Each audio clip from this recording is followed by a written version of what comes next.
ప్రార్థన చేసుకుందాం.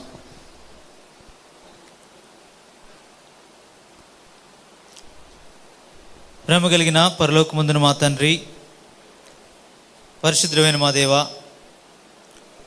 మహిమ ఘనత ప్రభావాలను పొందినర్హుడా, మీ యొక్క ఘనమైన శ్రేష్టమైన అత్యున్నతంగా హెచ్చింబడి నామను బట్టి ఈ ఉదయకాల సమయంలో ప్రభుదినంలో పరిశుద్ధ దేవుడు నిన్ను ఆరాధించిన నిమిత్తమై నీ ప్రజలంగా మమ్మను సమకూర్చినందుకు వందనాలు. నీ అద్వితీయ కుమారుడు మా రక్షకుడైన యేసుక్రీస్తు ప్రభులో మమ్మల్ని జ్ఞాపకం చేసుకుని అద్వితీయ కుమారుని యొక్క విలువైన రక్తం చేత మా పాపము నుండి, శాపము నుండి, మరణం నుండి, నరకం నుండి మమ్మల్ని విడిపించి విమోచించి నిత్యుడగు దేవునికి తండ్రికి ఒక రాజ్యముగా, యాజకులముగా మమ్మల్ని ఏర్పరచుకున్న దాన్ని బట్టి వందనాలు. వీటిని ప్రేమ ఏర్పాటుని జ్ఞాపకం ఉంచుకున్న వారమై నీ కృపలో మాకు అనుగ్రహించబడిన మరొక ప్రభు దినంలో సంతోషంతో నేను ఆరాధించిన నిమిత్తమై నీ ప్రజలంగా మమ్మల్ని సమకూర్చినందుకు వందనాలు. సార్వత్రిక సంఘంలో చెదిరిన పరిశుద్ధులను కూడా జ్ఞాపకం చేసుకుంటున్నాం. ఆయా చోట్ల నీ ప్రజలు కూడి వచ్చినప్పుడు వారితో మీ సన్నిధి ఉంచండి. నిలబడి మీ దాసులైన వారికి మీ అభిషేకం అనుగ్రహించండి. వీటికి సంఘము ద్వారా మీరే మహిమపరచబడవలసిందిగా ప్రార్థిస్తున్నాం. ఎదురాడే వారి మధ్య ధైర్యంగా కూడి వచ్చిన నీ ప్రజలు, ఆయా అనానుకూల పరిస్థితుల మధ్య ధైర్యంగా కూడి వచ్చిన నీ ప్రజలను జ్ఞాపకం చేసుకుంటున్నాం. నీ ప్రత్యేకమైన సన్నిధి వారితో కూడా ఉంచండి. దేవ, మాకు ఇవ్వండి స్వేచ్ఛ వాతావరణంలో నమ్మకం యథార్థంగా నిన్ను సేవించుటకై మమ్మల్ని కూడా సిద్ధపరచండి. మా ప్రాణాత్మ దేహములు నీ వశంలో ఉంచుకునండి. కూడి వచ్చి నీ ప్రజలను బట్టి వందనాలు. ఇంకా నీ ఉద్దేశంలో వారిని తీసుకుని రండి. వీటికి అందరము ఏక మనసుతో, ఏకాత్మతో, సంతోషంతో నిన్ను సేవించుటకై కృపను అనుగ్రహించండి. ఈ సిస్టంలన్నింటిని కూడా ఆశీర్వదించండి. నీ మహిమార్థమే పనిచేయడానికి కూడా కృపను అనుగ్రహించండి. దేవా, నీ కృప చొప్పుననే సమస్త మీ భూమి మీద మాకు అనుగ్రహించిన దాన్ని బట్టి వందనాలు. అది ఎరిగిన వారమై ప్రాముఖ్యమైన నీ అద్వితీయ కుమారుని బలియాగమును లేఖనముల ప్రకారము మా పాపముల నిమిత్తమే మృతి పొంది సమాధి చేయబడి మూడో దినం తిరిగి లేచిన ప్రభువుని జ్ఞాపకం చేసుకున్న వారమై అనుభవపూర్వకంగా సంతోషంతో ఆరాధించుటకై నీ ప్రజలంగా మమ్మను నీ వాక్యం ద్వారా, నీ ఆత్మ ద్వారా సిద్ధపరచండి. మమ్మల్ని మరొకసారి నీ కృపాస్తాలకు అప్పగించుకొంచు యేసుక్రీస్తు ప్రభు రక్షకుని నామమున ప్రార్థించి వేడుచున్నాను తండ్రి, ఆమేన్.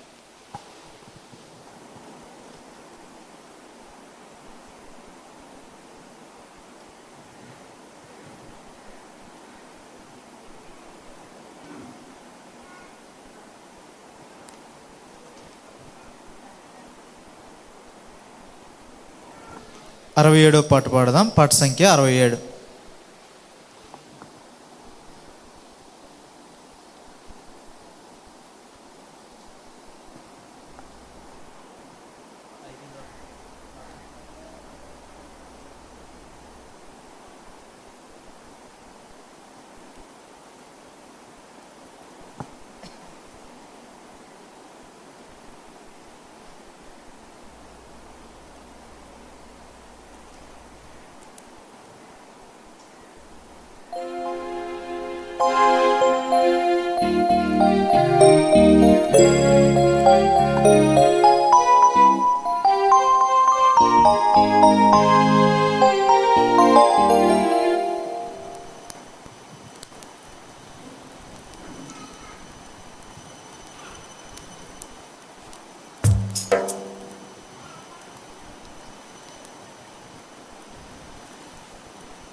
సేనాధిపతికి ఉన్నత ఫలములలో యెహోవాను స్తుతించుడి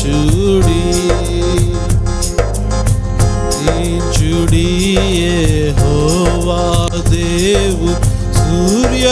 చంద్రులారా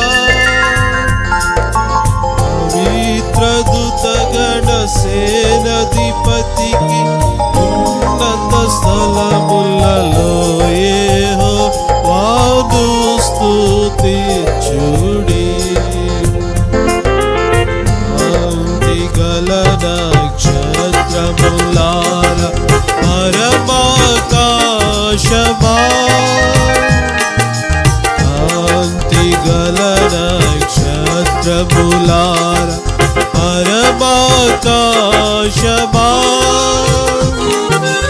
ఆకాశ జలమా విరిమమ అగ్ని తుఫాను ఆకాశ జలమా విరిమమ అగ్ని తుఫాను సముద్ర పర్వత వృక్ష మృగములు పశువులారా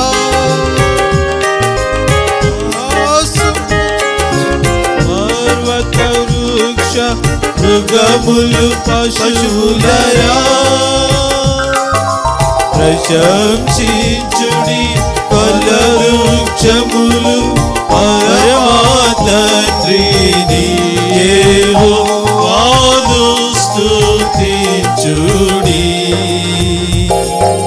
స్తుతించుడి యెహోవా దేవుడు సూర్య చంద్రులారా పవిత్ర దూతగణ సేనాధిపతికి ఉన్నత స్థలములలో యెహోవాను స్తుతించుడి.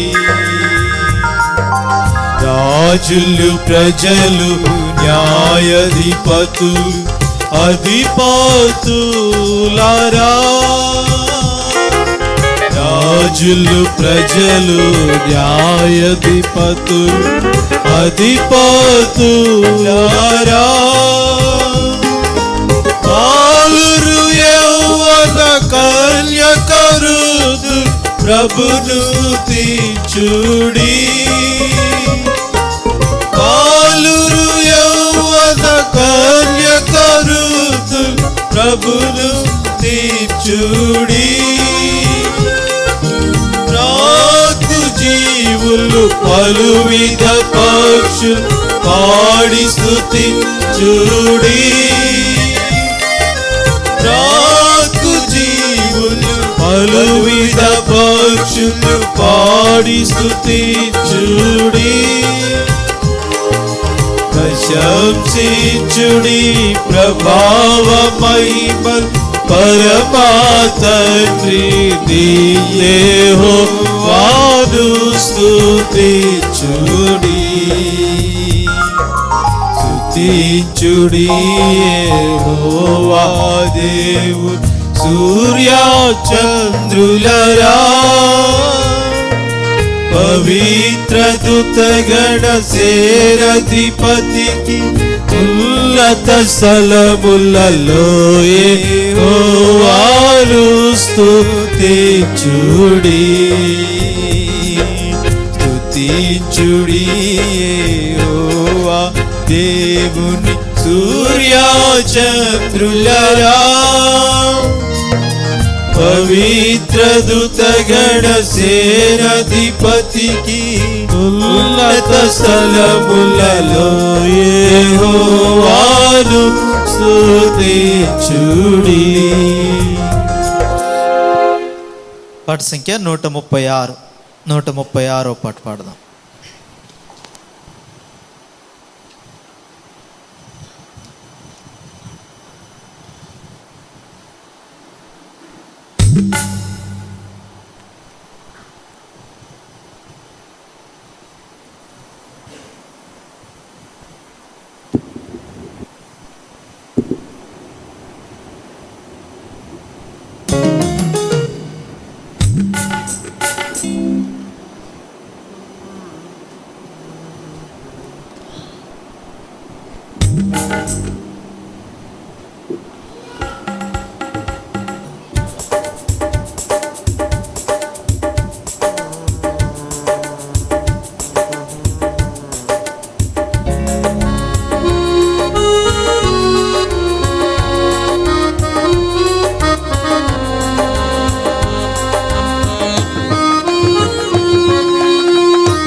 ఆద్యంత రహిత ప్రభువా రాజులకు రాజా ప్రభు యేసు నీవే సదా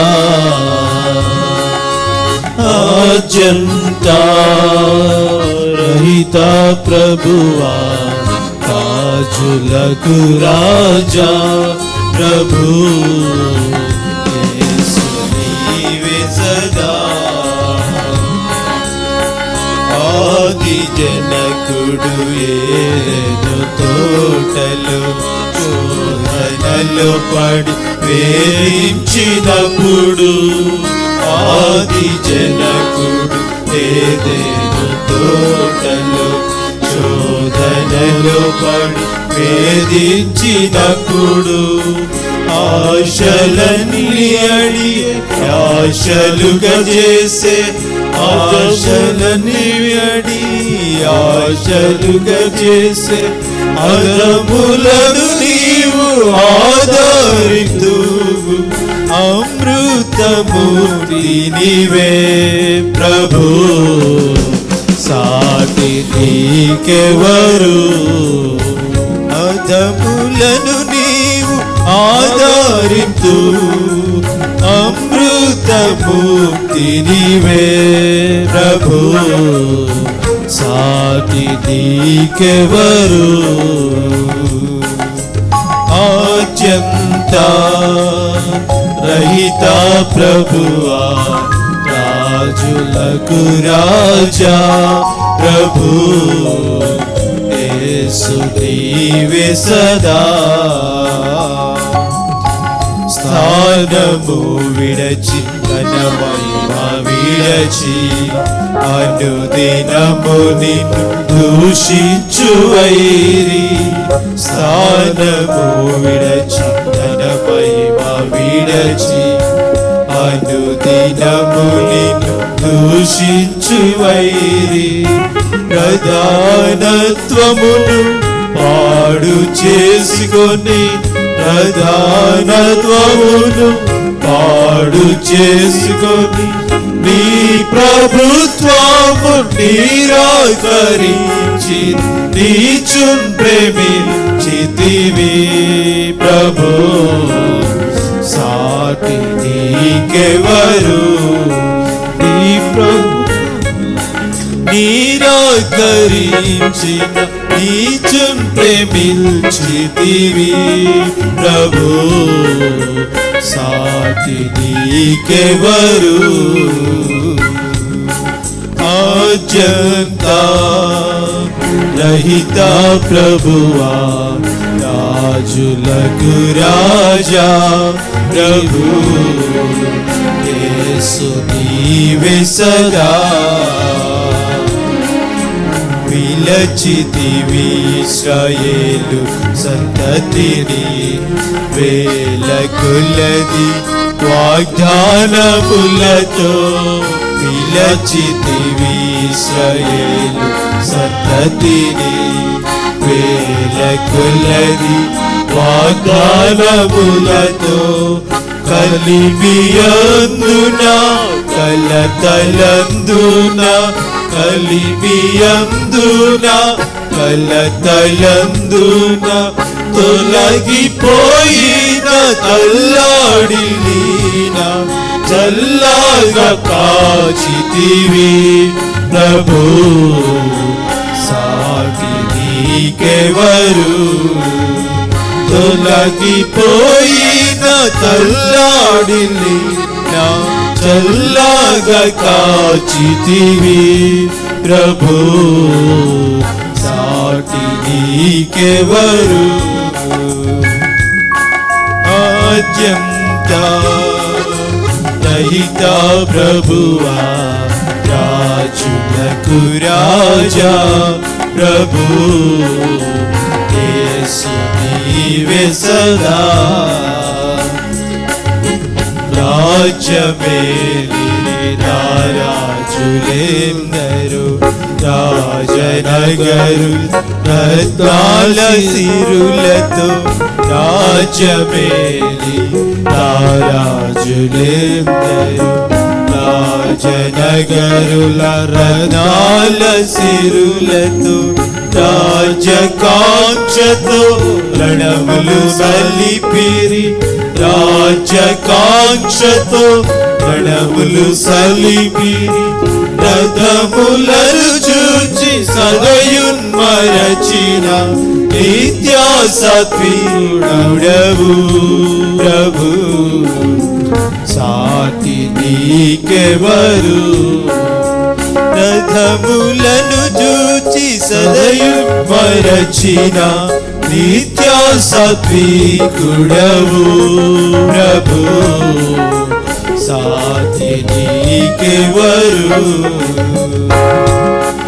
ఆచల్తా రహిత ప్రభువా రాజులకు రాజా ప్రభు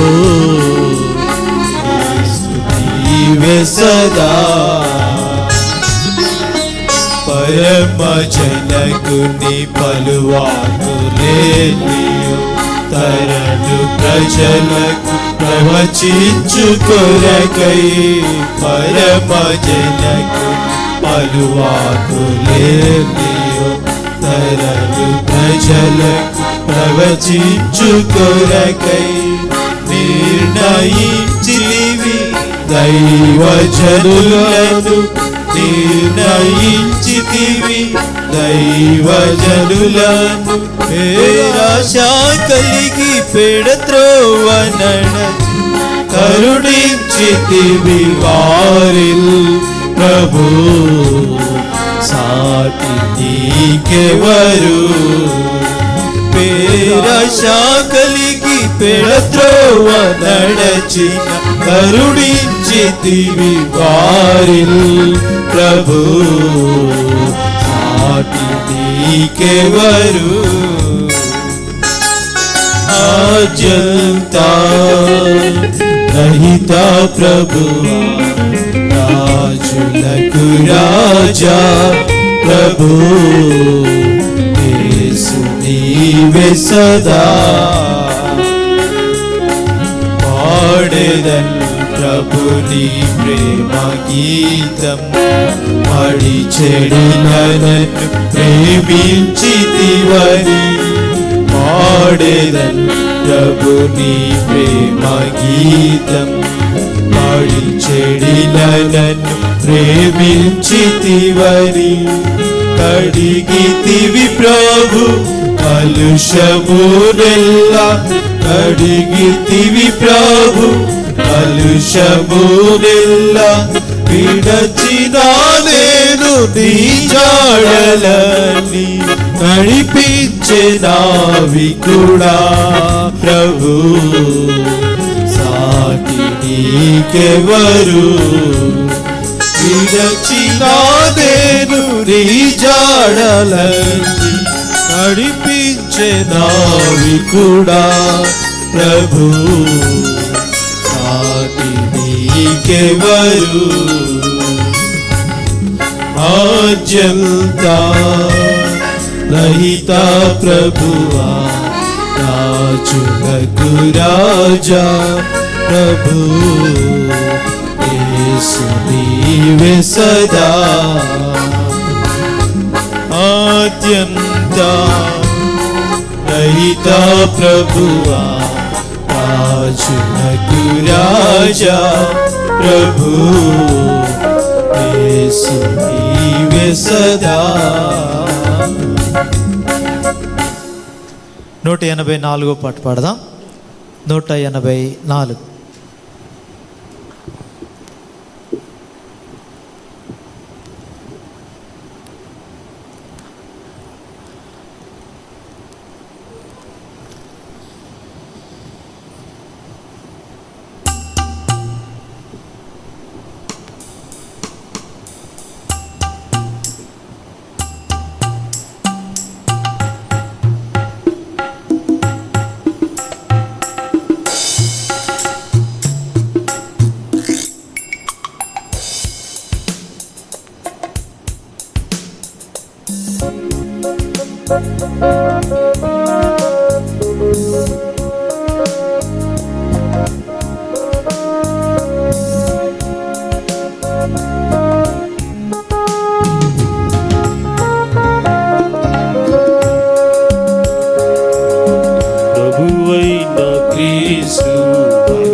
పూజింతుము నిన్ను ప్రభువైన క్రీస్తు మహిమా స్వరూప పూజింతుము నిన్ను సార్వత్రిక సంగా నగరా విహారీ సార్వత్రిక సంగా నగరా విహారీ సర్వస్వనీకాధారీ సర్వస్వనీకాధారీ పరిశుద్ధ మహాసభల ప్రధాని పరిశుద్ధ మహాసభల ప్రధాని భక్త స్తుతి రాధారి భక్త స్తుతి రాధారి ప్రభువైన క్రీస్తు మహిమా స్వరూప పూజింతుము నిన్ను ప్రభువైన క్రీస్తు మహిమా స్వరూప పూజింతుము నిన్ను మోషే నీదు ఆనతిని భక్తుండగు మోషే నీదు ఆనతిని నిర్మించే గుడారమును నిర్మించే గుడారమును దాని నీదు మహిమతో నింపి దాని నీదు మహిమతో నింపి ధగ ధగ మెరిపించిన ప్రభు ధగ ధగ మెరిపించిన ప్రభు ప్రభువైన క్రీస్తు మహిమా స్వరూప పూజింతుము ప్రభువైన క్రీస్తు మహిమా స్వరూప పూజింతుము రూపాంతరమొంది రవికాంతి మెరసి రూపాంతరమొంది రవికాంతి మెరసి రమ్యముగా శిష్యులా రమ్యముగా శిష్యులా హృదయాసుమముల్ విరయాభూయన్ హృదయాసుమముల్ విరయాభూయన్ సదయా ప్రకాశించివి సదయా ప్రకాశించివి ప్రభువైన క్రీస్తు మహిమా స్వరూప పూజింతుము ప్రభువైన క్రీస్తు మహిమా స్వరూప పూజింతుము దీక్ష నీవే ప్రభు తండ్రి చిత్తము దీక్ష నీవే ప్రభు తండ్రి చిత్తము నెరవేర్చితివి పూర్తిగా నెరవేర్చితివి పూర్తిగా ధీరుడవైని ప్రాణం నొసగి ధీరుడవైని ప్రాణం నొసగి తండ్రిని మహిమా పరచితివి తండ్రిని మహిమా పరచితివి ప్రభువైన క్రీస్తు మహిమా స్వరూప పూజింతుము ప్రభువైన క్రీస్తు మహిమా స్వరూప పూజింతుము మంటి పురుగులమౌ మమ్ము రక్షించి మంటి పురుగులమౌ మమ్ము రక్షించి మా నీతి మహిమానివై మా నీతి మహిమానివై మాలో నీవు మహిమారూపా, మాలో నీవు మహిమారూపా, మహిమా పరచబడినావు, మహిమా పరచబడినావు. ప్రభువైన క్రీస్తు మహిమా స్వరూప పూజింతుము నిన్ను. ప్రభువైన క్రీస్తు మహిమా స్వరూప పూజింతుము నిన్ను. మా స్తుతి సుగంధము, మా ప్రేమ పూజలు, మా స్తుతి సుగంధము, మా ప్రేమ పూజలు, మాదు కృతజ్ఞతలు, మాదు కృతజ్ఞతలు, మా ప్రాణాత్మలు, మాదు తనువులు, మా ప్రాణాత్మలు, మాదు తనువులు, మా ప్రభుని స్వంతం నిరతం, మా ప్రభుని స్వంతం నిరతం. ప్రభువైన క్రీస్తు మహిమా స్వరూప పూజింతుము నిన్ను. ప్రభువైన క్రీస్తు మహిమా స్వరూప పూజింతుము నిన్ను. ప్రభుని ఆరాధించేదాని కొరకే దేవుని వర్తమానం వింటాం.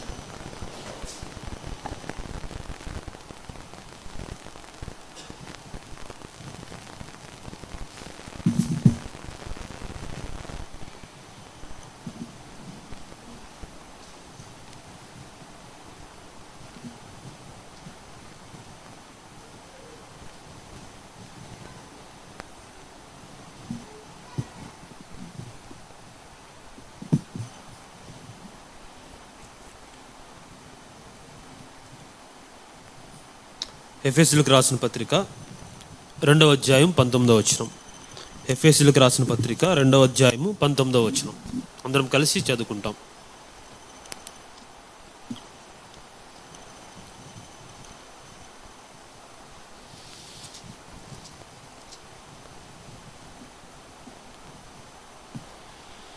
కాబట్టి మీరిక మీదట పరజనులను పరదేశులై ఉండక పరిశుద్ధులతో ఏకపట్నస్థులను దేవుని ఇంటివారునై ఉన్నారు.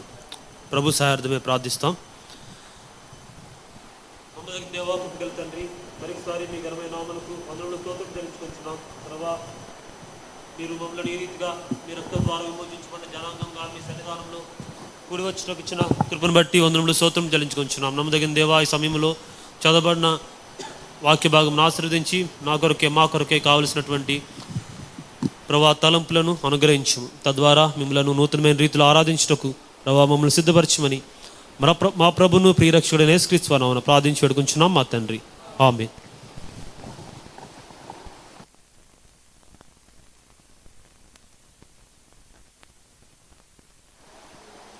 ఎఫెసీయులకు రాసిన పత్రిక 2వ అధ్యాయము 19వ వచనంలో మనం చదివిన ఈ వాక్య భాగంలో ఏమని రాయబడిందంటే, కాబట్టి మీరిక మీదట పరజనులు పరదేశులనై ఉండక పరిశుద్ధులతో ఏకపట్నస్థులను దేవుని ఇంటివారునై ఉన్నారు. కాబట్టి విమోచించబడిన జనాంగముగా, లేకపోతే ప్రభువైన యేసుక్రీస్తు వారి రక్తం ద్వారా విమోచించబడి ఆయన పిల్లలమైన మనకు ఏ ఆధిక్యత కలిగి ఉన్నామంటే మనం 2 సంగతులు రాయబడినాయి ఇక్కడ. పరిశుద్ధులతో ఏకపట్నస్థులు, రెండవది ఏంటి? దేవుని ఇంటివారు, హౌస్ హోల్డ్ ఆఫ్ గాడ్. దేవుని ఇంట్లోపల వారం, బయట వారం కాదు. ఇప్పుడు మనం దేవుని ఇంట్లో వారముగా, పరిశుద్ధులందరూ ఒక పట్టణంలో ఉంటున్నారు. ఆ పట్టణంలో ఉన్న వారముగా ఉన్నటువంటి సార్వత్రిక సంఘములో మనం అందరం ఏమై ఉన్నామంటే భాగము అయి ఉన్నాం. అంటే ఏదో ఒక పరిశుద్ధులు కూడేటువంటి ఒక భౌతిక సంబంధమైనటువంటి స్థలములోనికి వచ్చిన వారని అర్థం కాదు. ప్రభువైన యేసుక్రీస్తు వారి శరీరంలోనికి తీసుకొని రాబడిన వారనే అర్థం ఉంచబడింది. దేవుని నివాస స్థలము, లేకపోతే మనమందరము దేవుని ఇంటివారము అయి ఉన్నామంటే మనం దేవుని ఇల్లు అనగా చూడండి, పేతురు రాసిన మొదటి పత్రికలో రాయబడింది. పేతురు రాసిన మొదటి పత్రిక 2వ అధ్యాయం 4వ వచనం నుండి.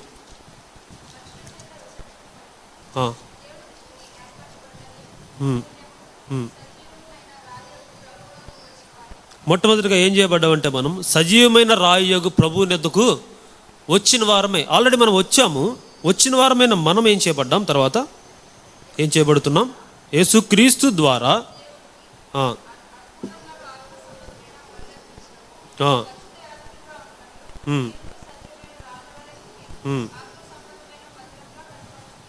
మనము ఏం చేయబడుతున్నామంటే ఆత్మ సంబంధమైనటువంటి మందిరముగా కట్టబడుచున్నాం. కాబట్టి ఆత్మ సంబంధమైనటువంటి మందిరమై ఉన్నాం. కాబట్టి ఆలయంలో ఏం చేయబడాలా? ఈ లోకంలో ఉన్నటువంటి ఆలయములు, పరిశుద్ధ ఆలయములు, ఈ యొక్క ప్రార్థనా మందిరములు, ఇవన్నీ మనం చూసినప్పుడు దేని కొరకే నియమింపబడ్డాయి? దేవునితో సహవాసము కలిగి ఉండుటకు, దేవుని ఆరాధించుటకు, దేవునికి మొరపెట్టుటకు, వీటి కొరకే ఉంచబడ్డాయి. ఇప్పుడైతే ఈ భౌతిక సంబంధమైన ఆలయములు దాని కొరకే ఉంచబడినప్పుడు, మరి విశేషముగా ఆత్మ సంబంధమైనటువంటి మందిరముగా కట్టబడుచున్నటువంటి మనము, దేవుని ఇంటి వారమైనటువంటి మనము, మరి ముఖ్యంగా ఏ గమనికను కలిగి ఉండాలా? దేవునికి వచ్చినటువంటి గమనిక అనగా యాజకత్వం, లేకపోతే దేవుని సేవా నియమము ఎల్లప్పుడూ కూడా సజీవమైనటువంటి ఆలయమైనటువంటి మనలో జరుగుచూ ఉండాలి. కేవలము భౌతికంగా ఈ రీతిగా ఆదివారము నియమ కొడుకులకు దేవుని మందిరం అనబడేటువంటి భౌతికమైన కట్టడంలో ప్రవేశించినప్పుడు మాత్రము కాదు, కానీ ఇది ఒక నమూనాగా మనం ఏం చేస్తూ వస్తున్నాం? సమాజంగా కూడి ప్రభువుని ఆరాధిస్తున్నాము. ఇది మాత్రమే ఆరాధన అనుకుంటే అది తప్పుడు, లేకపోతే అవగాహన, లేకపోతే తక్కువ అవగాహనగా ఉంచబడుతుంది. ఆ రీతిగా కాదు. నిత్యము కూడా ఏం చేయబడుతూ ఉండాలా? మన ద్వారా దేవునికి ప్రీతికరముగా, మన ద్వారా దేవునికి సమస్తము జరుగుతూ ఉండాలి. చూడండి, గడిచిన సారి ఆరాధన వర్తమానం చూసినప్పుడు ప్రత్యక్ష గుడారంలో కొన్ని సంగతులు చూస్తూ వచ్చాం. ప్రత్యక్ష గుడారంలో ఉన్నటువంటి వెలుపలి ఆవరణం యొక్క ద్వారము మనం చూస్తూ వచ్చాం. మరి ఒకవేళ మర్చిపోయి ఉండవచ్చు. అయితే ఏం చూసామంటే, ఇప్పుడు ఆరాధించుటకు మన ప్రభువైన యేసుక్రీస్తు వారికి సాదృశ్యముగా వెలుపలి ఆవరణం యొక్క ద్వారం ఉంచబడినట్లుగా చూస్తూ వచ్చాం. దేవుని నివాస స్థలము, పరిశుద్ధ స్థలంలో ప్రవేశించుటకు ఒకే ఒక్క ద్వారము ఉంచబడింది. ఒకవేళ మనము నిర్మించేటువంటి ఆలయాలకు లేకపోతే కట్టడాలకు అనేకమైన ద్వారాలు ఉంచబడి ఉండవచ్చు, కానీ దేవుని ఆలయమునకు ఒకే ఒక ద్వారం ఉంచబడింది.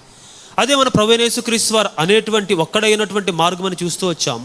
అంత మాత్రమే కాదు, ఆయన రాజుగా చూస్తాం. అక్కడ 4 వర్ణములతో ఆ యొక్క తెర చేయబడినప్పుడు 4 వర్ణములు కలిగినటువంటి, రంగులు కలిగినటువంటి దారంతో బుటాపనిగా చేయబడినటువంటి ఆ యొక్క ద్వారమును మనం చూస్తూ ప్రభువైన యేసుక్రీస్తు వారిలో ఉన్నటువంటి లక్షణాలను చూస్తూ వచ్చాం. అనగా ఆయన మన ప్రభువు అయి ఉన్నాడు, మన రాజు అయి ఉన్నాడు, శ్రమ పొందాడు, సంపూర్ణమైన మనుష్యుడై ఉన్నాడు, సంపూర్ణమైనటువంటి దేవుడై ఉన్నాడు, సంపూర్ణమైనటువంటి రాజు అయి ఉన్నాడు అనే సంగతులు చూస్తూ వచ్చాం. కాబట్టి ఇప్పుడు ఇదైతే ప్రభువైన యేసుక్రీస్తు వారి ద్వారా ప్రవేశించాము, ప్రభువైన యేసుక్రీస్తు వారి లక్షణముల గుండా ప్రవేశించాము.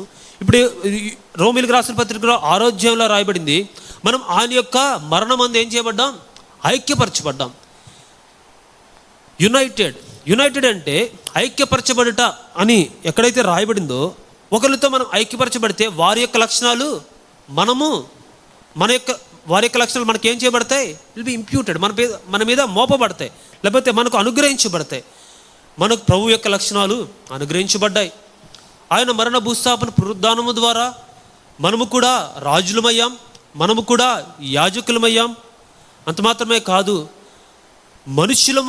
మనుష్యులుగా ఈ లోకంలో జీవించుటకు మన ప్రభు హెబ్రీయులకు రాసిన పత్రికలో చూసినప్పుడు సమస్తమును వహించి సమస్త విషయంలో పాపము చేయనివాడుగా మన కొరకే ఆయన సహానుభావం కలిగిన వాడు ఉండి మన కొరకే చాలినవాడుగా చేయబడుతూ వచ్చిన కారణాన్ని బట్టి ఆ మోడల్, ఆ యొక్క మాదిరిని పోలి మనుష్యులముగా, ఎలాగా దేవదూతల వలె కాదు, మనుష్యులముగా ఈ లోకంలో ప్రభువులే జయించే జీవితం కలిగి జీవించేటువంటి ధన్యతను అనుగ్రహించబడి ప్రవేశించాం. ఇప్పుడు ఈ దినం మనం చూస్తున్నప్పుడు దేవుని ఇంటివారమై ఉన్నామని రాయబడింది. దేవునిలోనికి వచ్చేసాం. ఇప్పుడు ప్రభులోనికి వచ్చాం. ప్రభులోనికి వచ్చిన తర్వాత now we are the household of God. We are his spiritual building. చూడండి, నిర్గమకాండంలో చూస్తే 26వ అధ్యాయం, నిర్గమకాండం 26వ అధ్యాయం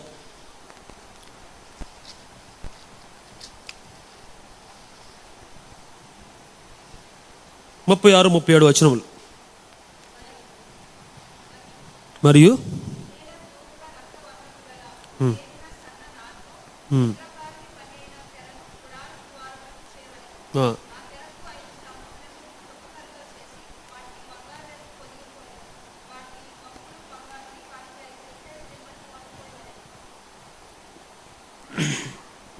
సరే, ఇక్కడ మనం చూసినప్పుడు ఆవరణపు అనగా గుడారం యొక్క తెర గురించి రాయబడింది.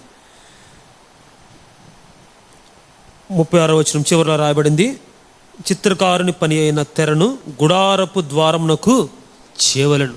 గుడారపు ద్వారమునకు ఒక తెర చేయబడింది, ఒక డోర్ అంటే మనం కలిగి ఉండేటువంటి ఇనుపవి, లేకపోతే మనం కలిగినటువంటి యొక్క వుడెన్ డోర్స్ వంటిది కాదు. తెరతో చేయబడినటువంటి ద్వారములే మనం అక్కడ ప్రత్యక్ష గుడారం అంతా కూడా చూస్తూ ఉంటాం. సరే, ఏదైనప్పటికీ ప్రభువును ఆరాధించడం కొరకే ఇక్కడ మనం చూసినప్పుడు ఈ యొక్క గుడారము, టెంట్ అని రాయబడింది. ఈ గుడారం దేన్ని సూచిస్తుంది? గుడారం దేన్ని సూచిస్తుందంటే మన ప్రభు అయిన యేసుక్రీస్తు వారి యొక్క సంఘమును సూచిస్తుంది. Tent speaks of the church of God. ప్రభు యేసుక్రీస్తు వారి యొక్క సంఘమును సూచిస్తుంది గుడారం. అక్కడైతే భౌతికంగా ఒక గుడారము ఏర్పరచబడింది. దేవుడు ఏ రీతిగా అయితే చెప్పాడు ఆ రీతిగా మోషే చేస్తూ వచ్చాడు. అయితే కృత నిబంధనలో చూస్తే మనకు ప్రభు అయిన యేసుక్రీస్తు వారి ద్వారా ఆయన యొద్దకు మనం వచ్చాము. పేతురు రాసిన మొదటి పత్రికలో చదివినట్లు ఆయన యొద్దకు మనం వచ్చినప్పుడు, సజీవమైన రాయుగు మన ప్రభువుని వద్దకు వచ్చినప్పుడు ఆయన ద్వారా ఏం చేయబడ్డాం మనం? He is the base. ఆయన ద్వారా ఏం చేయబడ్డాం? నిర్మించబడుతున్నాం. ఆయన సంఘముగా చేయబడ్డాం, ఆత్మ సంబంధమైనటువంటి మందిరముగా కట్టబడుతున్నాం. దీనికి ఆధారం ఏంటి? 37వ వచనంలో చివర రాయబడింది. ఏంటది? వాటికి వంపులు బంగారువి, వాటికి 5 ఇత్తడి దిమ్మలు పోయవలను. ఏ కట్టడానికైనా ఆధారం ఏంటి? దిమ్మలే ఆధారం, అంతే కదా. రూఫ్ ఆధారం అవుతుందా? ఆధారం అవ్వదు. వాల్స్ కూడా మొత్తం కట్టడానికి ఆధారం కాదు. వాల్స్ కింద కూడా ఏముంటుంది? దిమ్మలు ఉంచబడతాయి. కాబట్టి దిమ్మలు దేంతో చేయబడ్డాయి? ఏ యొక్క లోహంతో చేయబడ్డాయి? ఇత్తడితో చేయబడ్డాయి. దేవుని పరిశుద్ధ గ్రంథంలో మనం ఎరుగుదాం. ఇత్తడి దేనికి సాదృశ్యం? తీర్పుకు సాదృశ్యం. అక్కడ రాయబడినటువంటి కొన్ని మాటలు మనం చూస్తే బంగారం రాయబడింది. బంగారం దేవుని యొక్క స్వభావమునకు, దైవత్వమునకు సాదృశ్యం ఉంచబడింది. తుమ్మకర్ర గురించి రాయబడింది. తుమ్మకర్ర దేనికి సాదృశ్యం అంటే humanity or manhood of God. అంటే దేవుడి శరీర రీతిగా జీవించినటువంటి ఆ యొక్క జీవితమును గురించి తుమ్మకర్ర సాదృశ్యంగా, శరీరంలో జీవించిన జీవితమునకు సాదృశ్యంగా ఉంచబడింది. అయితే ఇప్పుడైతే ఈ యొక్క ఆధారము, ఇప్పుడు మనం దేవుని నివాసస్థలం అయ్యాం, దేవుని ఇల్లు అయ్యాం, దేవుని ఇంటి వారం అయ్యాం. దానికి ఆధారం ఎవరు? ఆ ఇత్తడి దిమ్మలు. ఆ ఇత్తడి దిమ్మలు మన ప్రభువైన యేసుక్రీస్తుకు సాదృశ్యంగా ఉంచబడ్డాయి. ఆయన పొందిన తీర్పు, ఎట్టి తీర్పు పొందాడు? ఆయన అన్యాయపు తీర్పు పొందాడు. యెషయా గ్రంథం 53వ అధ్యాయం 8వ వచనం చదవండి. అన్యాయపు తీర్పు పొందినవాడై కొనుక్కోబడ్డాడు. ఏ యొక్క తీర్పు పొందాడు? ఆయన అన్యాయపు తీర్పును పొందాడు. యోహాను సువార్త 19వ అధ్యాయం 13వ వచనం.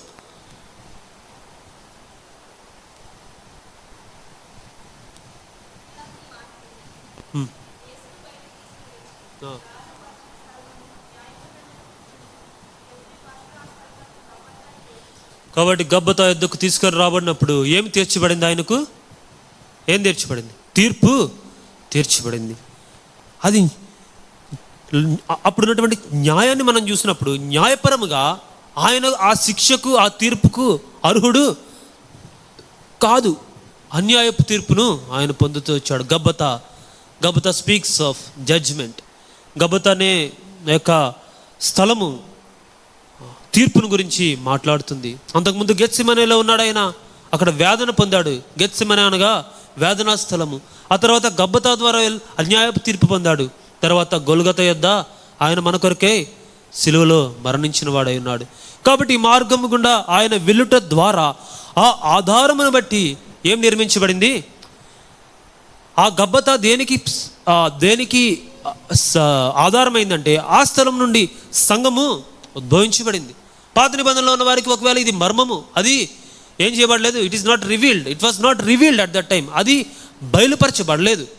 అయినప్పటికీ ఇప్పుడు మనం చూసినప్పుడు ప్రభువైన యేసుక్రీస్తు వారు పొందిన అన్యాయపు తీర్పు ద్వారా ఆ బేస్ ద్వారా గుడారం ఏం చేయబడింది, నిర్మించబడింది. ఎవరా గుడారం? ఇప్పుడు ప్రశ్న, ఎవరా గుడారం?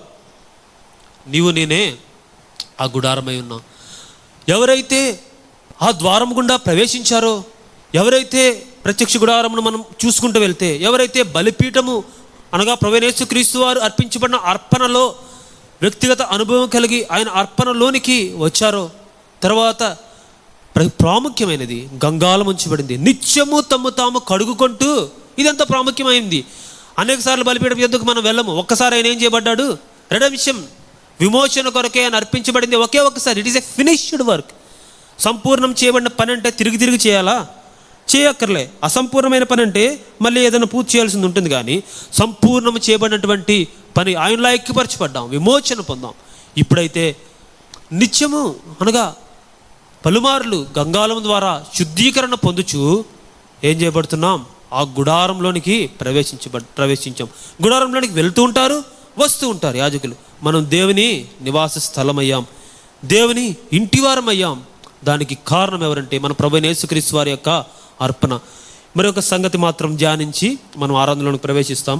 ఇక్కడ మనం చూస్తే 37వ వచనంలో, నిర్గమకాండం 26:37లో 5 స్తంభములు చేయబడ్డాయి. అక్కడ 5 స్తంభములు. ఒకవేళ వెలుపలి ఆవరణము బయట డోర్ చూసినప్పుడు, గేట్ చూసినప్పుడు 4 స్తంభాలతో చేయబడింది. అటు తర్వాత అతి పరిశుద్ధ స్థలం యొక్క సంగతులు కూడా మనం చూస్తే 4 స్తంభములతోనే చేయబడింది. కానీ ఈ మధ్యలో ఉంచబడినటువంటి ఆవరణములు అనగా గుడారంలోనికి ప్రవేశించేటువంటి ఈ గుడారపు ద్వారమునకు మాత్రం 5 స్తంభములు ఉంచబడ్డాయి. ఎందుకొరకై ఉంచబడ్డాయి అంటే, దేవుని లేఖనముల్లో ప్రతి సంఖ్యకు, ప్రతి దానికి కూడా ఒక అర్థం ఉంచబడింది. మనం అందరం ఎరుగుదాం. 5 దేనికి సాదృశ్యం?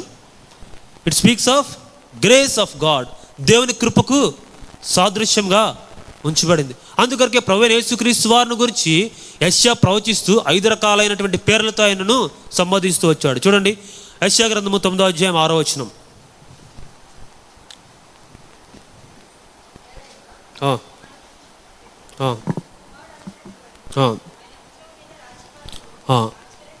స్మిల్గా చదవండి అక్కడ నుండి. మొదటిది ఎవరు? ఆశ్చర్యకరుడు. రెండవది ఆలోచనకర్త. మూడవది బలవంతుడగు దేవుడు. నాలుగవది నిత్యుడగు తండ్రి. నాలుగవది. ఐదవది సమాధానకర్తయగు అధిపతి.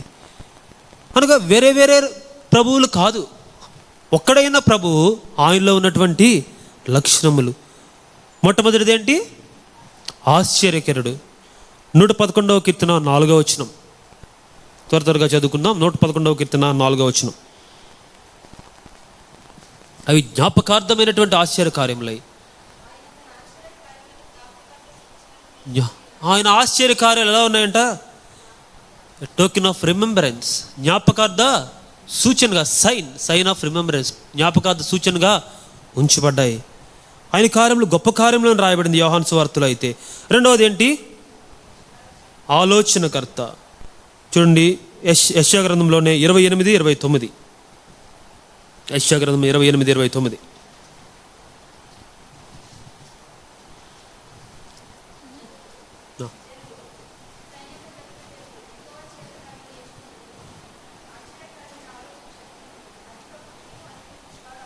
ఆశ్చర్యకరమైన ఆలోచన శక్తి అనుగ్రహించేవాడు ఆయనే. అంటే ఆయనలో ఉంటేనే ఆయన అనుగ్రహించగలడు. ఆశ్చర్యకరమైనటువంటి ఆలోచన శక్తి కలిగిన వాడు. మూడవదిగా చూస్తే బలవంతుడగు దేవుడు. యోబు చెప్తాడు, చూడండి, యోబు గ్రంథము 36:5. ఆయన ఇటు లక్షణాలను కలిగి ఉన్నాడు, మనకు అనుగ్రహిస్తున్నాడు ఆయన. దేవుడు బలవంతుడు, కానీ ఆయన ఎవరిని ఏం చేయడు? తిరస్కారం చేయడు. ఒకవేళ ఆయన ఈ లక్షణాలు ఉండుటను బట్టి నేను బలవంతుడిని కదా అని నన్ను ఏం చేయట్లేదు, ఆయన నిర్లక్ష్యము చేయట్లేదు. హీఈస్ నాట్ డిస్పైజింగ్ అస్. ఆయన మనను నిర్లక్ష్య పెట్టట్లే. అయితే ఆయన ఏం చేస్తున్నాడంటే మనను స్వీకరిస్తున్నాడు. ఆయన వెలుపల ఆవరణ ద్వారా అనగా ఆయన రక్షణ అనుగ్రహించిన కొరకే స్వీకరిస్తున్నాడు, కడుగుదల అనుగ్రహించిన నిమిత్తమై కూడా స్వీకరిస్తున్నాడు. ఆయన అనేక సార్లు పలుపడుతున్నా, అనేక సార్లు తొట్టిల్లుతున్నా ప్రభు ఏం చేస్తున్నాడు? తిరిగి తిరిగి ఆయన కృపలో జ్ఞాపకం చేసుకుంటున్నాడు. అందుకొరకే రోమిలికి రాసిన పత్రికలో రాయబడింది, కృప విస్తరించవలనన్నా పాపము విస్తరించవలన అట్లన రాదు. అయితే మర్మమైతే అది నిజమే, కృప ఉంది, కృపను బట్టి నిత్యము కడగబడుచున్నాం, అట్ట ఆధిక్యత కలిగి ఉన్నాం. బట్ అదేమీ లైసెన్స్ కాదు మనం పాపంలో పడ్డానికి, తిరిగి అతిక్రమం చేయడానికి అదేం లైసెన్స్ కాదు. But it is available. అది ఎంతకాలం ఉంటుందో మనకు తెలియదు. అది అందుబాటులో అయితే ఇప్పుడు ఉంచబడింది. కాబట్టి ఆయన బలవంతుడు కానీ మనల్ని ఏం తోసివేయట్లేదు. తర్వాత చూస్తే 22వ యెషయా గ్రంథం 22:21, యెషయా గ్రంథము 22:21.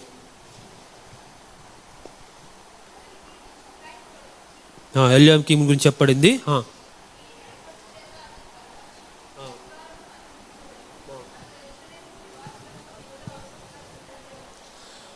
ఎల్యాకీముని గురించి చెప్పబడింది. ప్రభువైన యేసుక్రీస్తు వారికి సాదృశ్యమైనటువంటి వ్యక్తి. అతని గురించి ఏం రాయబడిందంటే, ఇశ్రాయేలుకు యూదా వారికి ఆయన ఏమై ఉంటాడు? He will be the father. ఆయన తండ్రి అయి ఉంటాడు, నిత్యుడగు తండ్రి. అనేక లేఖనాలు ఉన్నాయి. ఏదో మనము అది గ్రహించిన కొరకే 1-2 తలంపులు మాత్రమే, అంతేగాని సంపూర్ణమైనటువంటి సంగతులు కాదు. తలంపులు మాత్రం తీసుకుందాం. కాబట్టి అనుభవపూర్వకంగా ఆరాధించవలసిన వారమై ఉన్నాం. కాబట్టి మనం చూస్తే ఆయన నిత్యుడగు తండ్రిగా ఉంచబడ్డాడు. అంత మాత్రమే కాదు, సమాధాన కర్త ఆయన. చూడండి, ఎఫెసీయులకు రాసిన పత్రిక 2వ అధ్యాయము 14వ వచనం. ఆయన మనకేమయ్యాడు? సమాధానమై ఉండి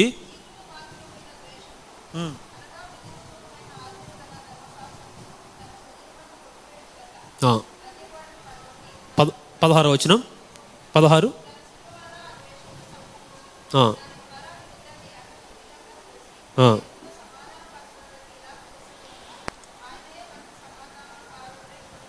ఆయనే మనకేమయ్యాడు? సమాధాన కారకుడయ్యాడు. ఆయన అద్భుత కార్యములు చేయగలవాడు, ఆశ్చర్యకరమైనటువంటి ఆలోచనలు ఇవ్వగలవాడు, బలవంతుడకు దేవుడు, నిత్యుడకు తండ్రి, సమాధానకర్తయగు అధిపతి. ఆయన ఇటు లక్షణములు కలిగి ఉండి వాటిలో మనకేం చేస్తున్నాడంటే అనుభవాన్ని ఇస్తున్నాడు. ఆయన వాటిలో ఉన్నటువంటి ఆయనలో ఉన్నటువంటి లక్షణాల్లోనే మనకు ఏం చేస్తున్నాడు?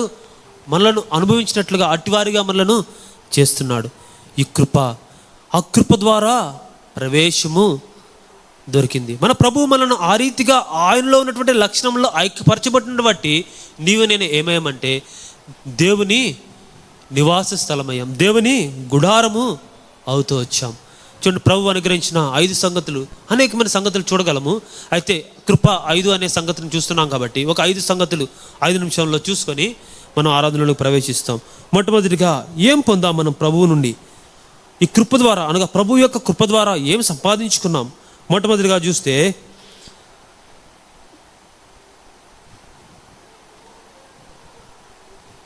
తీతుకు రాసిన పత్రిక 2వ అధ్యాయం 11వ వచనం.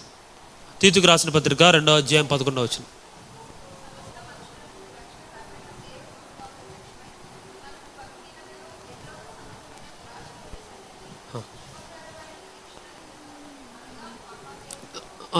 చాలు.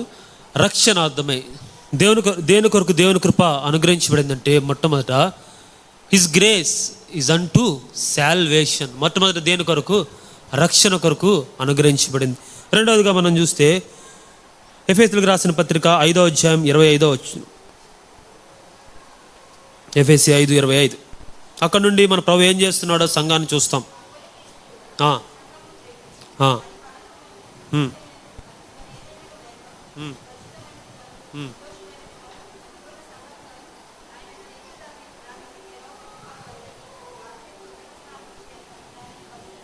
చాలు. పవిత్రపరచుట దేవుని కృప ద్వారా. రెండవదిగా మనకు కలిగిన సంగతి ఏంటంటే ఇట్ ఈస్ అంటూ శాంక్టిఫికేషన్. రెండవది దేనికి? పవిత్రీకరణ కొరకై. ఆయన కృప ద్వారానే పవిత్రపరచబడుతున్నాం. ఒకవేళ అది మన గొప్పతనం కాదు. మనము విమోచించబడ్డ కేవలం కృప ద్వారా. మనము పవిత్రీకరించబడతా లేకపోతే పరిశుద్ధపరచబడుట అది కూడా కేవలము ఆయన కృప ద్వారా మాత్రమే. ఏ రీతిగా పరిశుద్ధ తిరిగి జన్మించిన తర్వాత ఏ రీతిగా పరిశుద్ధపరచబడతాం, ఏ రీతిగా పరిశుద్ధతను కాపాడుకుంటామంటే అనేక రకాలుగా ఉంచబడింది. నీ విధేయత ఉంచబడింది, నీ అవిధేయత ఉంచబడింది. తద్వారా దేవుడు నిన్ను ఆశీర్వదించి, నిన్ను శిక్షించి, సరిచేసి, శ్రమల గుండా తీసుకువెళ్ళి, ఆశీర్వాదముల గుండా తీసుకువెళ్ళి అనేక రకాలుగా ఉంచబడింది. ఏదేమైనప్పటికీ హూ కెన్ శాంక్టిఫై యూ, ఎవరు నిన్ను శుద్ధీకరించగలరంటే ప్రభు మాత్రమే శుద్ధీకరించగలడు. కాబట్టి ప్రభు ద్వారా మనము శుద్ధీకరించబడుతున్నాం. మూడవదిగా చూస్తే కొరింథీయులకు రాసిన 2వ పత్రిక 9:8.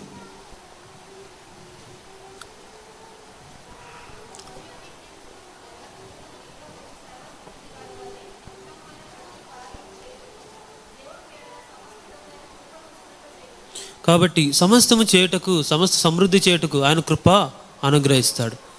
హిస్ గ్రేస్ ఈజ్ అంటూ సాటిస్ఫాక్షన్. కాబట్టి సంతృప్తి సమస్తము కూడా, అంటే ఒకవేళ వాటి ద్వారా ప్రభు కృపను బట్టి అనుగ్రహించబడిన సంగతుల ద్వారా, లేకపోతే యాకోబు రాసిన పత్రిక 1వ అధ్యాయంలో ఉంచబడుతుంది, మంచి ఇవి ఏదైనా ఉన్నదంటే ఆయన కృప ద్వారానే మనము పొందుతాం. ఒకవేళ దాని ద్వారా నేను సంతృప్తి పరచబడట్లేదంటే ఆ పొరపాటు ఎవరిలో ఉంటుంది? మనలో ఉంటుంది. కానీ ఆయన ఇచ్చే ప్రతి దాని ద్వారా ఏమొస్తుంది? మనకు సాటిస్ఫాక్షన్ వస్తుంది.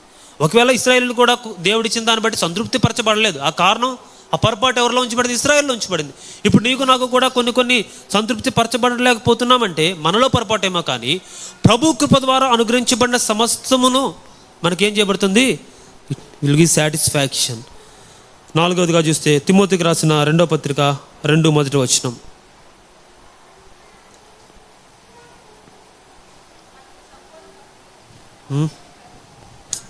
నా కుమారుడా, క్రీస్తు యేసునందున్న కృపచేత బలము, స్ట్రెంగ్త్ అంటూ స్ట్రెంగ్త్, బలవంతుడవు కమ్ము. ఎట్లా బలవంతుడవు కమ్ము? క్రీస్తు యేసునందున్న కృపచేత బలవంతుడవు కమ్ము.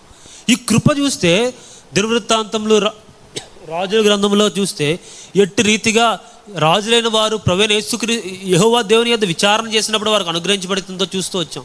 వాళ్ళు బలవంతులయ్యారు. ఏ రీతిగా బలవంతులయ్యారు? వారికున్న ఆర్మీని బట్టి కాదు, వారికి ఉన్నటువంటి ఆయుధాలను బట్టి కాదు, just merely by his grace they conquered. ఆయన కృపను బట్టి వారు ఏం చేస్తూ వచ్చారు? జయిస్తూ వచ్చారు, బలము సంపాదించుకుంటూ వచ్చారు. దావీదు చేసిన పొరపాటు అదే. క్రీస్తు యేసునందున్నటువంటి కృప ద్వారా బలవంతుడు కావాలి, కానీ లెక్కించవలసినట్టు అవసరము లేదు. అందుకే దాన్ని ఎంతో పెద్ద పాపకముగా, బెత్షెబా చేసిన పాపం కంటే పెద్ద పాపంగా దేవుడు పరిగణిస్తూ వచ్చాడు. ఎందుకంటే దేవుని కృపను ఏం చేస్తాడు? అక్కడ దేవుని కృపను ఆయన తక్కువగా అర్థం చేసుకున్నాడు. ఒకవేళ శరీర సంబంధమైనటువంటి ఇన్స్పిరేషన్ బట్టి, ఎమోషన్స్ని బట్టి ఆ సమయంలో పాపం చేశాడు. అయితే ఇక్కడైతే దైవికమైనటువంటి సంగతులు ఏం చేస్తూ వచ్చాడు? తను తక్కువగా అంచనా వేస్తూ వచ్చాడు. దాన్ని ఎంతో గొప్ప పాపంగా దేవుడు ట్రీట్ చేస్తూ, దేవుడు దాన్ని ఆ రీతిగా పోలుస్తూ వచ్చాడు. కాబట్టి నీ బలము నా బలము ఆత్మ సంబంధంగా బల పొందుచున్నామంటే నా సంబంధమైనటువంటి బైబిల్ సంబంధమైనటువంటి జ్ఞానము కూడా కాదు. ఎట్ల ద్వారా పొందుతాం? మానసిక సంబంధమైనటువంటి జ్ఞానము కాదు, కేవలం ఆయన కృప ద్వారానే మనము బలవంతులము అవుతున్నాం. చివరిగా చూద్దాం కొరింథీయులకు రాసిన 1వ పత్రిక 15:10.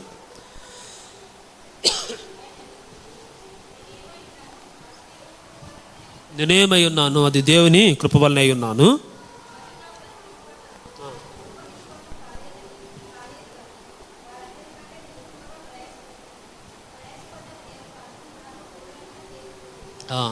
ప్రయాసపడింది ఎవరు? వాస్తవంగా చూస్తే పౌలు ప్రయాసపడ్డాడు. ఏం చెప్తున్నాడు అక్కడ? ప్రయాసపడినది నేను కాదు. ఎవరు ప్రయాసపడ్డారంట? ప్రభువే.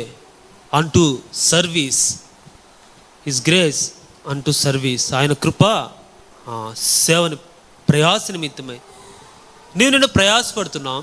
దేవుని ద్రాక్షవనంలో పనిచేస్తున్నాం.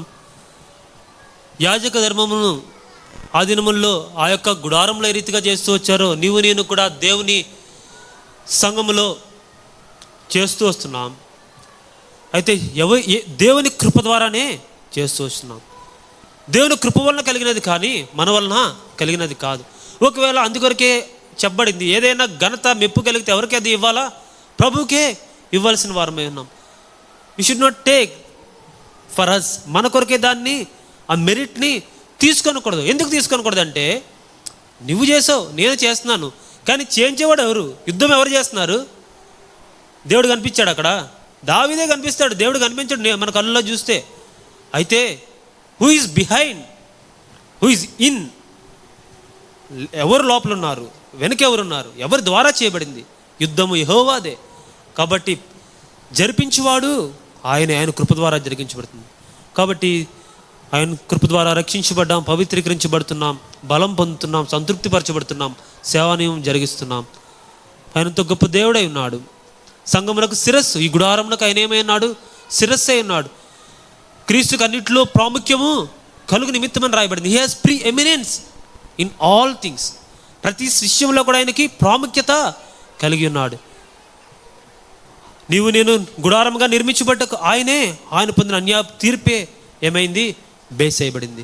కాబట్టి ఆయన ద్వారా ప్రవేశించిన వారమై ప్రభువైన యేసు క్రీస్తును మనం జ్ఞాపకం చేసుకొని అనుభవపూర్వకంగా ఆరాధించుటకు పరిశుద్ధాత్మ దేవుడు సహాయపడును గాక.